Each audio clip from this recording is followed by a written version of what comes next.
मैं इस समय भाजपा कार्यालय पे खड़ा हूँ और यहाँ पर महिला मोर्चा भारतीय जनता पार्टी की महिला मोर्चा की सदस्य खड़ी हुई हैं। इनसे बात करते हैं। आज छत्रपाल गंगवार जी यहाँ पर विजय हुए हैं, कैसा लग रहा है आपको? बहुत अच्छा लग रहा है और निश्चित तौर पे विजय तो हम लोगों को लग रहा था कि होनी थी, क्योंकि हमारे जो प्रतिनिधि हैं उन्होंने इतना काम किया है जनता के विकास के हेतु, तो विजय तो निश्चित थी। संतोष गंगवार जी यहाँ पे 8 बार के सांसद थे, एक इतिहास रहा है उनका और एक विरासत रही है। छत्रपाल गंगवार जी को ये ट्रांसफ़र हुई है, कैसा लग रहा है आपको कि छत्रपाल गंगवार जी उस विरासत को संभाल पाएंगे? बिल्कुल संभाल पाएंगे, क्योंकि आप भी संघ के कार्यकर्ता हैं और माननीय जी के प्रस्ताव के अनुसार ही उनको आगे किया गया है। हमारी एक कार्य प्रणाली है हमारे संगठन की कि जो वो नियत कर देते हैं वही होता है, और वही हुआ है और सबके सहयोग से आज विजय श्री भी प्राप्त हुई है। एग्जिट पोल में जो 200 एनडीए को 385 करीब दिखा रहे थे, कुछ 400 प्लस भी दे रहे थे, लेकिन आज के देखते हुए रिजल्ट को देखते हुए एनडीए को 294 करीब मिली है, इंडिया गठबंधन को 233 के आसपास आई है। कहाँ लग गया डेंट?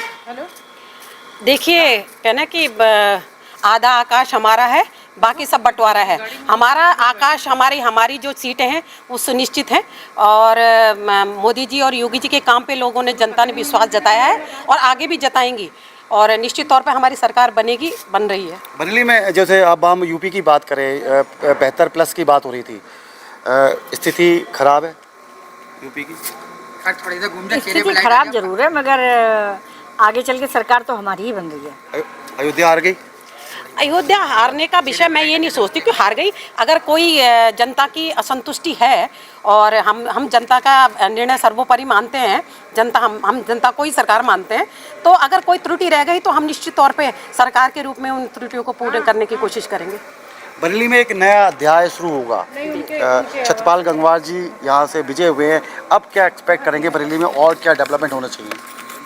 अभी तो बरेली में डेवलपमेंट होने के लिए बहुत कुछ है, जैसे कि लगातार आप देख रहे हैं प्रोग्रेस कर ही रहा है, लगातार काम चल ही रहा है।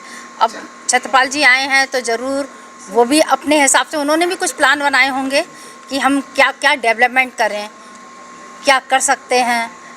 कुछ ना कुछ उनकी प्लानिंग है, और रोजगार के लिए तो बहुत कुछ करेंगे। अगर इंफ्रास्ट्रक्चर की बात करें तो बरेली में हवाई अड्डा बन गया है, सड़कें अच्छी हो गई है, पुल बन गए हैं, खासकर कुतुकाने का पुल तो बहुत कनेक्टेड करा है उन्होंने। लेकिन हम इंडस्ट्री की बात करें, बरेली में एक इंडस्ट्री की कमियाँ हैं, एक उससे अगर इंडस्ट्री लगेंगी तो यहाँ पर रोजगार होगा। देखिए, आईटी का कार्य शुरू हो चुका है, वहाँ पर भी काफ़ी डेवलपमेंट होंगे। उसके हिसाब से जब वहाँ पे छात्र जाएंगे तो अब उनके लिए भी, माँ बाप के लिए भी बहुत अच्छा रहेगा कि आज उनके बच्चे दिल्ली और बेंगलोर जा के जॉब करते हैं, अब उनको जॉब यहीं पे मिलेंगे, तो ये भी हमारी एक बहुत बड़ी प्रोग्रेस रहेगी। स्वभाव की बात करें तो छत्रपाल गंगवार जी का स्वभाव कैसा है? बहुत सबको मुबारक, क्योंकि सभी ने बहुत सारी मेहनत की है, और जहाँ पे हमारी सीटें नहीं आई हैं वहाँ पे हमें थोड़ा सोचना पड़ेगा कि कहाँ क्या भूल हमसे हुई है, क्या कारण रह गया है।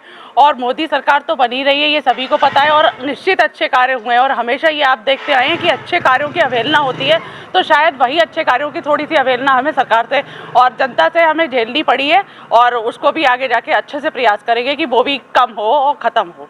385 करीब अगर सीटें आती तो कुछ मिठास ज़्यादा होती। देखिए, हम लोग हमेशा निश्चित तौर पे विजय, अगर आशीर्वाद मिलता है जनता का तो खुशी होती है, और हम तो पुनः कह रहे हैं कि हम पुनः विचार करेंगे कि हमसे जो त्रुटियां हुई हैं, और अभी भी हम खुश हैं कि सरकार हमारी बनने जा रही है। जनता ये मानती है कि हमने का विकास किया और विकास के मुद्दे पे काम किया है।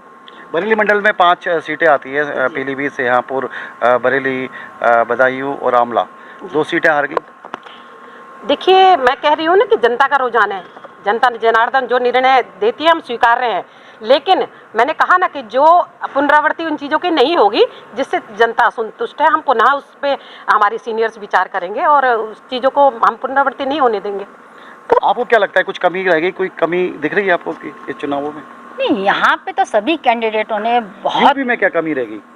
अब यूपी की बात कहूँ, अखिलेश और राहुल ने अच्छा चुनाव लड़ा, इसका कहेंगे इसका मतलब? जी नहीं, कोई चुनाव नहीं लड़ा, उन्होंने तो देखिए, इंडिविजुअल तो आप देख नहीं सकते हैं। अगर अखिलेश जी और कांग्रेस अलग हो जाए तो इंडिविजुअल तो देखिए, हम लोग बहुमत में है ज़्यादा, आप देख रहे हैं ना भारतीय जनता पार्टी का भाव में, ये सारे मिलके अगर सारे चोर इकट्ठे मिलके काम करेंगे तो वो तो बात सबके किसी के समझ में नहीं आएगी ना। महिलाओं को लेके एक स्टेटमेंट था मोदी जी का कि अगर विपक्ष आता है, इंडिया गठबंधन आता है तो मंगलसूत्र छीन के ले जाएंगे। हाँ, हमको तो ऐसा लग रहा है भाई, अगर इन लोगों का कुछ हो जाता है तो फिर से गुंडा राज शुरू हो जाएगा। फिर महिलाओं का घर से निकलना, चेन पहनना, कुंडल पहनना, फिर वही होगा। और देखिए आज तो हम लोग ऐसे चैन से बैठे, किसी भी टाइम कहीं भी, इस समय देखिए हम लोग इस समय हो रहे हैं, अभी भी आज यहाँ पर हैं। यूपी के बारे में माननीय योगी जी के लिए हम लोग बाहर के स्टेट्स ने मांग की है कि हमें ऐसा नेता चाहिए, तो हम लोग निश्चित तौर पे आज 10:30 बजे यहाँ खड़े हैं तो आज योगी सरकार का दिन है। हम लोग निश्चित तौर पे देखें सभी बहनें चेनें पहनी हुई है, और मंगलसूत्र का तात्पर्य सिर्फ एक उससे नहीं है कि किसी आपने विषय कुछ कहने के चाहिए ना, कि कुछ तो लोग कहेंगे, लोगों का काम है कहना। मंगलसूत्र का तात्पर्य बहनों की सम्मान से और इज्जत से था कि वो पुनरावृत्ति नहीं होगी। तो वो उनकी सोच है कि उन्होंने किस तरह से लिया, लेकिन उनका भाव यही था कि महिलाओं की सुरक्षा की तरफ उनका विशेष ध्यान था, और है और किया। चलिए बहुत बहुत शुभकामनाएं आपको। जी महाराज तो घर ही चल रहे हैं।